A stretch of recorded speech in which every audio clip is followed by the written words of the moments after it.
Alright, in this video here we're going to cover how you would change your fork fluid, since me and everybody else that has a Tbr7, a Hawk, a TT250, whatever variant of the China bike you own, none of us can really say exactly what is in the forks, but fork fluid it is certainly not. As far as tools, you really don't need much. You got a drain pan, your fork fluid of choice. Personally, mine is Maxima 15 weight.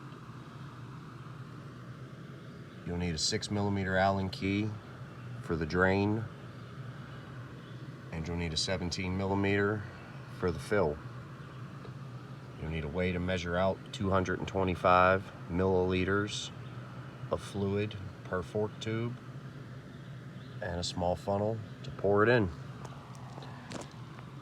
Teflon tape doesn't hurt, as I wrapped each one of my drain bolts with a layer of Teflon tape just for a little added security. I've already done mine, so I'm not gonna actually drain them, but it's pretty straightforward. Stick the drain pan under the respective tube that you plan on starting with.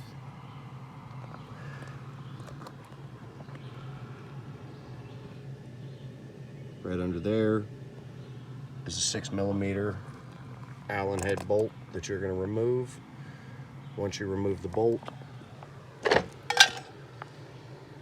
you'll simply come up,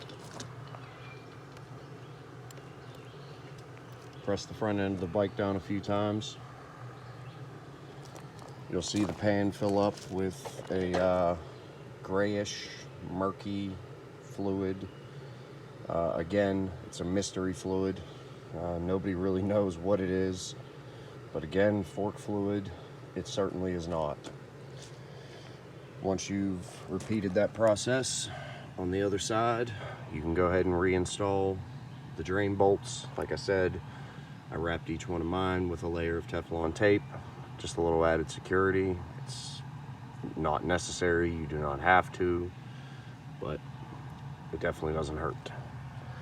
Just thread each one back in by hand, and then go at it with the Allen key. Once each tube has been drained and each drain bolt has been replaced, simply come to the top. On each side, you have a 17mm. Preferably you'll put the bike up on a 5-gallon bucket, a bike stand, anything, just so there's none of the bike's weight on the actual forks.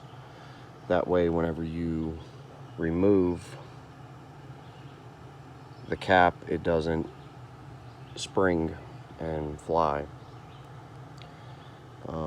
From there, like I said, you just add 225 milliliters of fluid per tube.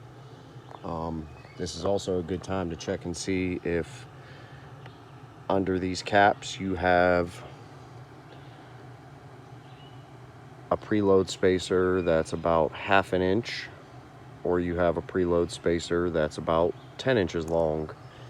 If you have the little dinky 1/2 inch preload spacer, you can do what I do and take a 7/8 piece of aluminum, obviously round, cut it to about 10 1/4 inches, shove it down in that tube, then put the fluid in, then put the cap back on. You'll notice that the bike rides substantially better after even just changing the fork fluid, but if you change the preload, it's definitely a major improvement. Like I said, this is pretty straightforward. I just figured I'd make a video to cover it. If you have any questions, feel free to ask. Other than that, you're done. Go ahead, put the bike back together, ride it, and enjoy it. Thanks, guys. Hope this helps.